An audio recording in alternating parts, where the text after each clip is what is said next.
Voltei.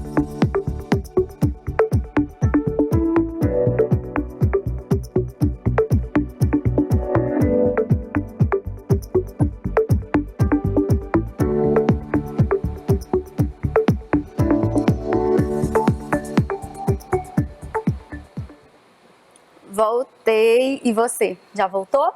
Deu tempo de tomar uma água e ir ao banheiro?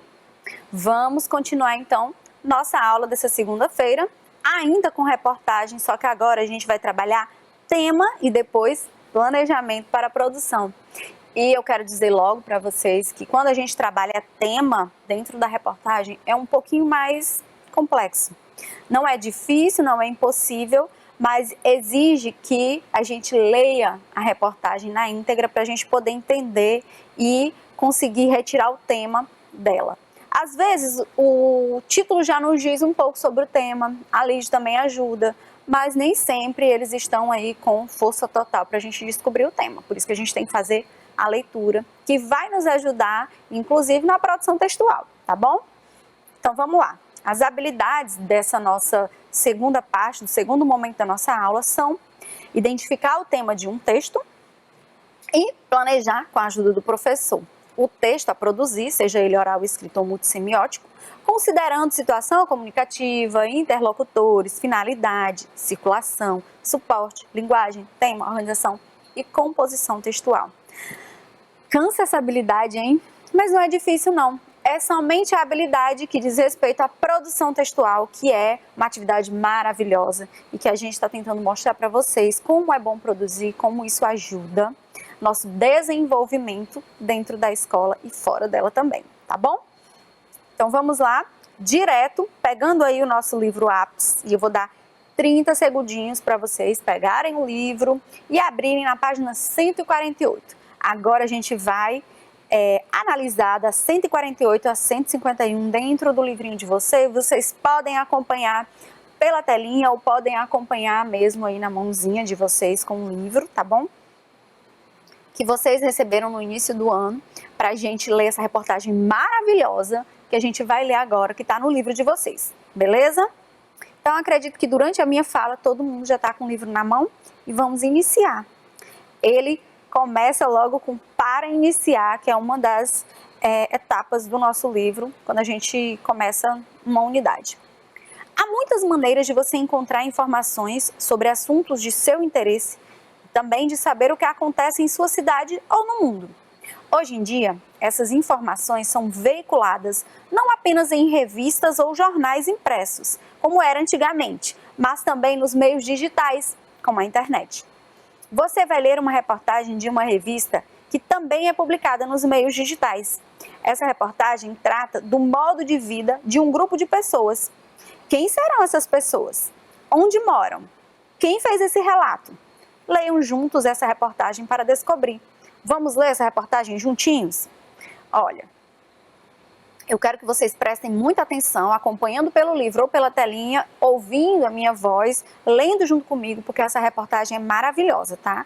E ao longo da reportagem vocês vão identificar como vocês são abençoados por terem pessoas que estão cuidando da educação de vocês dentro de casa, fora de casa, na telinha, tá bom? E como a escola de vocês também é maravilhosa porque fornece a vocês o que outras escolas em outros lugares não oferecem, tá bom? Vamos lá. Vida na aldeia. A rotina dos indígenas pelo olhar da cidade grande. Um dia na vida dos índios de uma aldeia no Mato Grosso. Vocês já viram aí, eu tenho que interromper o título, a Lid, né? E agora as repórteres, né? A repórter por Maria Clara Vieira, atualizada em 5/1/2016, às 11 horas e 56 minutos. Os grilos soam solitários enquanto todos dormem na aldeia Darcy Betânia, em Mato Grosso. Ainda há estrelas no céu. O silêncio é quebrado a cada manhã pelos galos que cantam antes de o sol acordar. Quando os primeiros raios iluminam a vida, as crianças saem das casas de pau a pique, onde moram com os pais, irmãos, primos e tios. Aqui vocês têm uma fotografia, embaixo dela uma legenda que diz assim: Crianças brincam nos arredores da aldeia Darcy Betânia, no coração do Mato Grosso. A fotografia aproximou vocês ainda mais da reportagem, para vocês sentirem como é e como a repórter está vendo a reportagem. E do ladinho tem aqui, no texto vocês vão identificar algumas palavras em verde e o significado delas do lado ou embaixo. A aldeia é povoação habitada apenas por indígenas, povoação menor que uma vila, povoação rural. Rotina é a repetição das mesmas ações, prática costumeira, maneira constante de proceder. Rotina é o que vocês fazem todos os dias, acordam, banham, tomam café, vão assistir a aula da TV, responder as atividades, não é assim? É uma rotina preciosa, viu? MT é a sigla do estado de Mato Grosso. Casas de pau a pique, o mesmo que casas de taipa, construções em que se utiliza bambu ou madeira para fazer uma trama, que depois é recoberta por terra amassada para a construção das paredes. E vocês também devem conhecer esse tipo de construção. Vamos lá? São crianças calmas e silenciosas, falam pouco, correm pouco, ficam sentadas na frente de casa, naquele estado sonolento de quem acordou cedo demais. É cedo demais. Todas já estão despertas antes das 6 horas da manhã. Conforme o sol avança, elas começam a se agitar. Sobem em árvores e brincam com animais domesticados que rodeiam as casas, cães, gatos, galinhas, papagaio, filhotes de ema e até porco do mato. Brinquedos mesmo, só um ursinho velho e uma bola. Não existe sinal de celular, internet nem smartphones. A TV em uma ou outra casa, mas a audiência é escassa, ou seja, pouca. Até relógio aí tem que não se vê facilmente. O tempo na aldeia é outro. O café da manhã não é uma refeição formal como estamos habituados. Quando aparecer a fome, come. O quê? O que for possível. O que deu para plantar, coletar ou caçar. Não há fartura nem variedade. Logo cedo, uma menina come arroz e feijão com as mãos, um menino chupa um coquinho do mato, outro se alimenta de um pedaço de tapioca. As mães começam a sair de casa para lavar panelas e roupas do dia anterior. Saem carregadas, as cestas transbordando de trabalho. Algumas lavam no rio, outras já se acostumaram a usar as torneiras coletivas instaladas recentemente na aldeia e que oferecem água limpa de um poço. São nelas que bebês e crianças de até 2 anos se banham. As mais velhas vão em grupos para o rio, ainda bem cedo, onde se lavam, nadam, brincam de saltar na água e riem sem pressa. E, novamente, uma fotografia e a legenda diz assim: crianças se banham no rio logo pela manhã. Nadar e se jogar na água é uma das atividades favoritas delas. E outra foto da mãe, que já está terminando o trabalho de lavar roupas e está retornando para a aldeia. E aqui no cantinho, ó, vocês estão vendo? Escassa, rara e pouca em relação à audiência da TV, tá bom? O dia passa vagaroso, banheiro não existe, tem dia no mato, o sol esturrica a terra e pesa sobre os ombros. No almoço, fogões a lenha improvisados cozinham o alimento, de novo arroz e feijão. Na casa vizinha, de novo coquinho, dessa vez ensopado. Carne não é sempre que tem, quando tem, vem da pesca ou caça, porco do mato, anta, veado, e é assada até esturricar. Tudo sem sal e sem tempero. Tudo saudável. Depois do almoço, o sol é cruel. O calor é tanto que nos fins de semana todos se recolhem na sombra de suas casas. De segunda a sexta, as crianças vão para a escola às 13 horas, onde ficam até às 17 horas sem merenda. Vejam como... Vocês estão lembrando aí da escola de vocês? Que tem merenda. Uma merenda muito gostosa. Lá eles não têm. Na verdade, a escola é uma única sala de aula. Não é essa escola que vocês têm com 15 salas de aula, com banheiro, com cozinha, com refeitório. Construção simples de madeira, chão de terra batida, uma lousa antiga e algumas carteiras quebradas. A professora, que é indígena e vive na aldeia, é uma para cerca de 15 alunos de 6 a 13 anos. Então, são idades bem diferentes. Ela divide a turma em 3 grupos, de acordo com a idade, e eles se sentam no chão, em círculos. Então, ensina conteúdos de diferentes graus de complexidade a todos.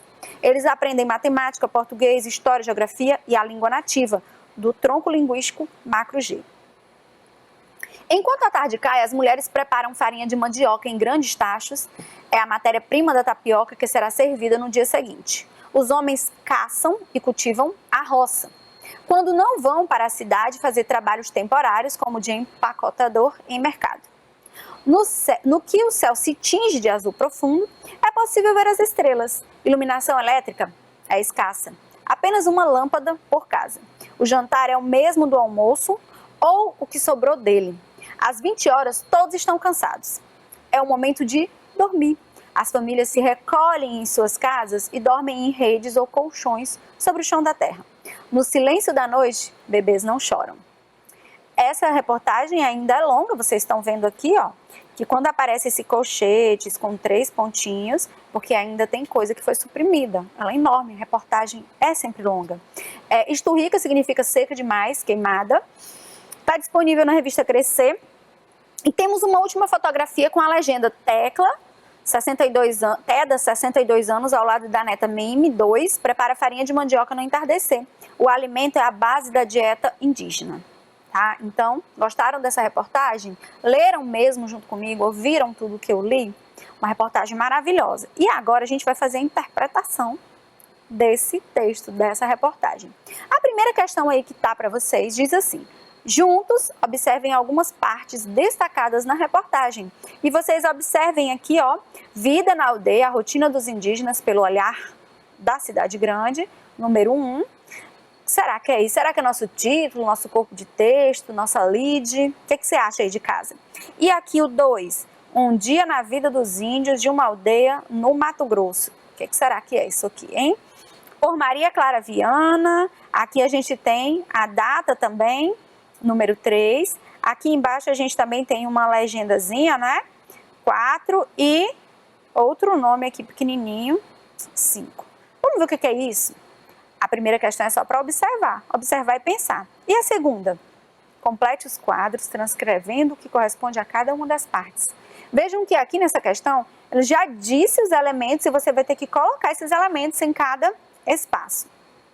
Qual é a manchete ou o título principal? O que você colocou aí? É isso aqui, vida na aldeia, a rotina dos indígenas pelo olhar da cidade grande. Essa é a nossa manchete, nosso título principal dessa reportagem. Tá? Se você não colocou, coloque agora, aproveita.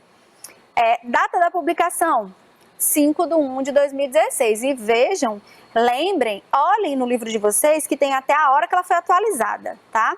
Nome da repórter, Maria Clara Vieira, uma repórter excelente, por sinal, porque ela nos levou à aldeia indígena, a gente pôde estar lá sem estar fisicamente, porque a gente sentiu tudo, uma reportagem muito clara, muito objetiva e que levou a gente para dentro, não é verdade? Legenda da fotografia. Crianças brincam nos arredores da aldeia Darcy Betânia, no coração do Mato Grosso.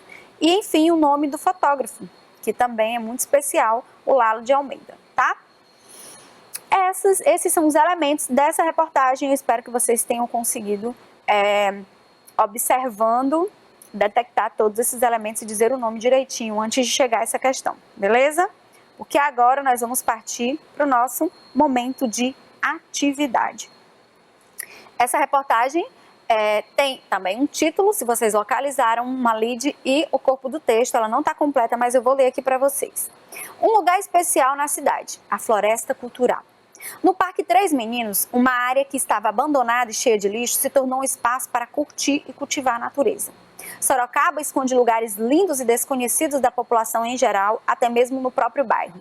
Uma dessas preciosidades está no Parque Três Meninos. Trata-se de uma pequena floresta em plena região, rodeada de casas, prédios e condomínios. Esse lugar, que até então ninguém tinha coragem de ficar passando por ali, vivia cheio de entulhos e lixos. Há 1 ano e meio, ou 23 luas, como gostam de dizer, alguns voluntários resolveram adotar esse espaço e cuidar dele. Assim, muita gente passou a usufruir das trilhas e ver a paisagem pelo mirante e apreciar a nascente. Ali, os moradores iniciaram uma horta comunitária. Muitas crianças do bairro colaboraram com a manutenção do espaço, junto de seus pais, e comemoraram a descoberta. Luiz de Ramon de Melo, de 7 anos, mudou-se para o bairro recentemente, há cerca de 5 meses, e se diz feliz da vida por ter um espaço desses para brincar. O local, nomeado como Parque Florestal Três Meninos, Floresta Cultural, tem placas indicativas e muitas dicas de preservação ao meio ambiente. Adorei o bairro por causa desse parque gigante, disse. Ele gosta muito de andar de bicicleta ali. Dá para fazer um monte de manobras, diz. Nossa questão: qual é o assunto principal dessa reportagem? Vocês conseguiram identificar o assunto principal? A letra A diz assim: a história de 3 meninos abandonados no parque. Será que é isso? Bom, o que a gente viu aqui é que o nome do parque é 3 meninos, né? Então a letra A a gente descarta. B, a história da conhecida cidade de Sorocaba. Será que está falando da história da cidade ou é da história do parque que está dentro da cidade? C, a existência de uma floresta no meio da cidade de Sorocaba preservada pelos voluntários. Me parece que essa alternativa está completinha. Vamos ver a letra D. A existência de uma floresta no meio da cidade de São Paulo. O que foi que veio errado aqui nessa alternativa? O nome São Paulo. Porque o que a gente viu na reportagem foi o nome Sorocaba. O que nos leva à letra C como alternativa correta. A existência de uma floresta no meio da cidade de Sorocaba preservada pelos voluntários. Esse é o assunto principal dessa reportagem, beleza? Vamos para a próxima. Leia o texto e depois responda ao que é pedido. Cais vira patrimônio da humanidade. Cais do Valongo, Rio de Janeiro, principal porto de entrada de escravos no Brasil entre os séculos 18 e 19, ingressou na lista dos Patrimônios da Humanidade da Unesco, Organização das Nações Unidas para a Educação, a Ciência e a Cultura. O título é dado a locais especiais que devem ser preservados. Vejam que não foi descoberto, ele já existia e só entrou aqui na lista de Patrimônio da Humanidade da Unesco. Vendidos no cais, os escravos eram levados dali para plantações, minas e construções em que tinham que trabalhar à força sem remuneração. No início do século XX, o então prefeito do Rio de Janeiro, Pereira Passos, mandou soterrar o local como parte da reestruturação que estava fazendo na cidade. Foi só em 2011, no meio das reformas da zona portuária do Rio de Janeiro para os Jogos Olímpicos, que o cais foi encontrado. Nas escavações, arqueólogos descobriram objetos como colares, amuletos, pulseiras e até uma caixa de joias. E vocês percebem aqui, eu não posso deixar de falar, que temos um título, temos o corpo do texto e aqui a gente tem uma fotografia com legenda da vista frontal do sítio e um infográfico, tá? Descrevendo aí, trazendo percentuais de tráfico de escravos no Brasil. Mas nós estamos trabalhando aqui o tema. Após a leitura, é possível perceber que a ideia principal do texto é a descoberta do cais do Valongo, B, o título concedido pela Unesco ao cais do Valongo, C, o uso do cais do Valongo durante a época da escravidão, ou D, os objetos históricos encontrados por arqueólogos no cais do Valongo. Todas essas alternativas a gente tem dentro dessa reportagem, mas a correta é a letra B, porque a reportagem foi feita para informar o título concedido pela Unesco ao cais do Valongo e esse é o tema da reportagem, beleza? Próxima reportagem, por que a adolescência é uma fase tão difícil? Esse é o nosso título, a manchete. Você não é mais criança e ainda não é adulto, é a nossa lead. E é uma reportagem de Geisa Martins. Vamos ler rapidão aqui. Por que é uma fase de mudanças físicas, psicológicas e sociais? Essa etapa marca exatamente a transição da infância para a idade adulta, segundo a Organização Mundial de Saúde. A adolescência começa aos 10 e termina aos 20, então você vai ser adolescente por muito tempo, hein? Durante esse período, o corpo muda e as ideias também. Como é tudo ao mesmo tempo, é normal que aconteçam conflitos internos e externos. Segundo a psiquiatra e a psicanalista Helena Marcelo de Castro, a sensação de dificuldade não pode ser considerada como regra, pois cada indivíduo tem uma experiência única de vida. Nas famílias em que há diálogo, conversa, intimidade, carinho e confiança, a adolescência é mais leve, pois o amor entre pais e filhos é a base do amor próprio, da autoestima, afirma.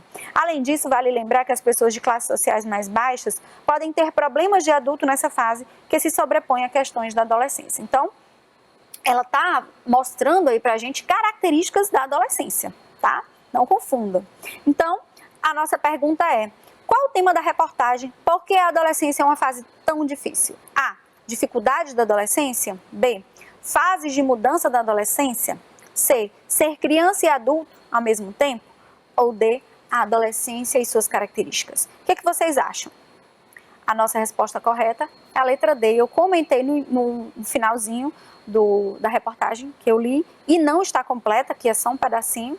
Ela está falando aqui da adolescência e das características dela, inclusive a fase que geralmente ela acontece, que é dos 10 aos 20 anos, tá? Beleza? Então, vamos para a próxima, que temos aqui: famílias trocaram a cidade pelo campo para ter uma vida simples. Temos só o título e o corpo do texto. E esse texto vai tratar de quê? Bom, trocar o campo pela cidade à procura de uma vida melhor sempre foi a opção mais comum. Porém, algumas famílias cansadas do caos urbano estão fazendo o caminho inverso, deixando os grandes centros para viver literalmente no meio do mato. São pessoas que cursaram faculdade, desfrutaram de um certo conforto na cidade, mas não aguentavam mais a correria, a falta de liberdade, o trânsito e o excesso de consumo. Em busca de uma vida mais simples e saudável, elas não têm medo de encarar a enxada e descobrir um novo modo de sobreviver. Para a mineira Manuela Melo Franco, 34, a chegada do primeiro filho foi o empurrão que faltava para deixar a cidade e finalmente experimentar uma vida mais tranquila e autossustentável ao lado do companheiro Hugo Ruartz. Bom, gente, essa reportagem, eu quero dizer entrevista, essa reportagem, ela tem aqui o título. No título dessa, em especial, a gente já consegue entender o tema, consegue identificar o tema. Vamos para a nossa pergunta aqui. Identifique o assunto do texto. Qual que é o assunto? O texto tem como assunto a mudança de famílias que residiam em grandes centros urbanos para o campo a fim de viverem de modo simples, que foi até onde eu li para vocês. As famílias estavam cansadas da correria da cidade e resolveram mudar para o campo para não passar mais por essa correria que estressa bastante. Entenderam? Beleza. Agora a gente vai para esse texto que a gente também já leu: peixes-boi serão monitorados via satélite. Como a gente já leu, eu vou direto para a questão, tá bom? A reportagem trata de A. Local onde vivem os peixes-boi. B. Como os peixes-boi se alimentam, sendo monitorados. C. Características monitoradas dos peixes-boi. Ou D. Monitoramento via satélite que os peixes-boi terão. Bom, aqui a gente já sabe que a letra correta é a D, porque fala do local? Fala de como eles se alimentam? Fala que eles vão ser monitorados em relação a isso. Características monitoradas do peixe-boi? Não, fala das características dele mesmo. E tudo isso porque ele vai ser monitorado, é o destaque, é o assunto principal da reportagem. É o monitoramento via satélite que eles terão, tá? E agora a gente vai para a nossa parte de produção textual e eu vou dizer para vocês aqui a importância da produção textual. Bom, por algum tempo prevaleceu no ambiente escolar a expectativa de os alunos produzirem de pronto um bom texto, a partir de um tema dado. Lembram que quando vocês chegavam de férias, os professores diziam: vocês vão fazer uma redação sobre as férias, como foram as férias. E nesse momento vocês tinham que se inspirar para escrever um texto maravilhoso, tá?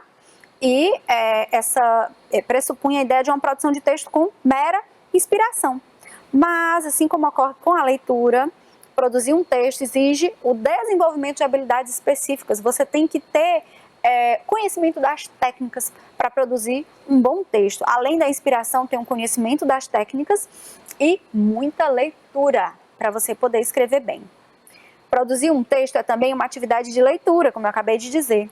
E produzir um texto te ensina a quê? Te ensina a expressar uma intenção comunicativa, a desenvolver a capacidade de representação, a apropriar-se da estrutura do texto a ser produzido, a desenvolver habilidades que permitam escolher o gênero adequado a dada situação e a usar as competências linguísticas construídas com base nas habilidades indicadas nossa Base Nacional Comum, tá bom? Então, é muito importante por trazer tudo isso para você, tá? Vamos ir para casa, então, depois disso? Olha, vocês vão pegar o lápis, agora que está do ladinho de vocês, e abrir na página 152, inicialmente, nós vamos orientar as questões 3 e 4 para casa, e na página 170 para a gente ver a etapa planejamento da produção textual. Vamos lá? Terceira questão diz assim: releia o olho da reportagem, isto é, o texto que vem logo após o título, que é a lead, a gente também chama de olho, um dia na vida dos índios de uma aldeia no Mato Grosso. Essa frase, após o título da reportagem, ela traz um detalhe da reportagem, ela informa qual é a rotina dos indígenas ou ela traz o assunto da reportagem. Vocês vão fazer o quê? Marcar um X, porque eu não vou dizer para vocês. Marca um X bem forte. Quarta questão, releia abaixo o título da reportagem. Vida na aldeia. A rotina dos indígenas pelo olhar da cidade grande. Você sabia que rotina quer dizer ações práticas que acontecem de forma costumeira, todos os dias do mesmo jeito? Marque marque um X apenas nas alternativas que revelam as ações rotineiras do povo da aldeia, tá? E aqui vocês não vão marcar só um X, mas mais de um, porque aqui tem várias ações rotineiras do pessoal da aldeia. Acordar cedo, tomar banho no rio, dormir à tarde, cultivar a roça. O que eles fazem? Quais dessas eles fizeram? Vocês vão marcar um X. Lógico que vocês vão ter que voltar no texto e ler para vocês saberem direitinho quais foram, se vocês não lembram, tá? Façam a atividade bem feita, marquem um X bem forte, tirem uma foto bem nítida e enviem para o professor ou professora na plataforma, tá bom? Para que eles possam dar um conceito digno de vocês, beleza? E a nossa produção de texto. Aqui diz em grupo, porque a gente costuma trabalhar em grupo na sala de aula. Mas não estamos podendo fazer isso. O que vocês podem fazer? Conversar com um coleguinha, fazer um grupo no WhatsApp, se for possível para você, e discutirem sobre isso. Vocês leram uma reportagem sobre a rotina da aldeia indígena, depois pesquisaram e apresentaram um relato oral sobre o passado da comunidade, do bairro, da cidade que vivem. Todo o material pesquisado e organizado para o relato oral foi guardado. Agora vocês vão produzir uma reportagem sobre o tema Nossa Comunidade, Passado, Presente e Futuro. Como assim, professora? Ó, planejamento. Primeiro vocês vão conversar. Vocês vão dizer como é a sua comunidade hoje. Como é a comunidade de vocês? Quando eu digo comunidade, eu me refiro a bairro, a vila, a comunidade onde vocês moram. Como as pessoas se relacionam? Isso hoje. Como vivem, trabalham e se divertem? Como convivem com o meio ambiente? Tudo isso vocês vão fazer um levantamento. A comunidade de vocês é legal?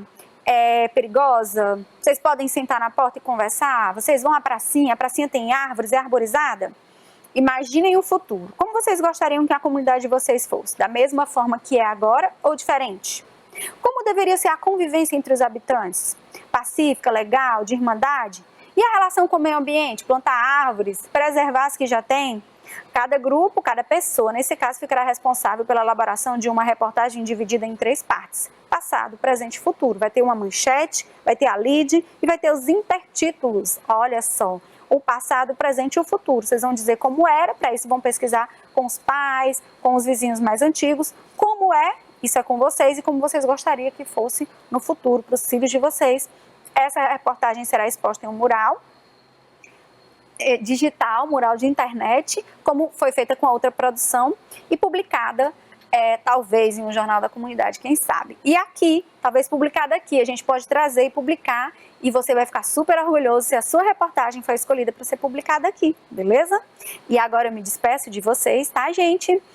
A participação de vocês sempre me deixa muito feliz, então participem muito, assistam às aulas de todos os professores e fiquem experts em todos os gêneros, tá? Beijo da professora Tati e até amanhã. Tchau, tchau.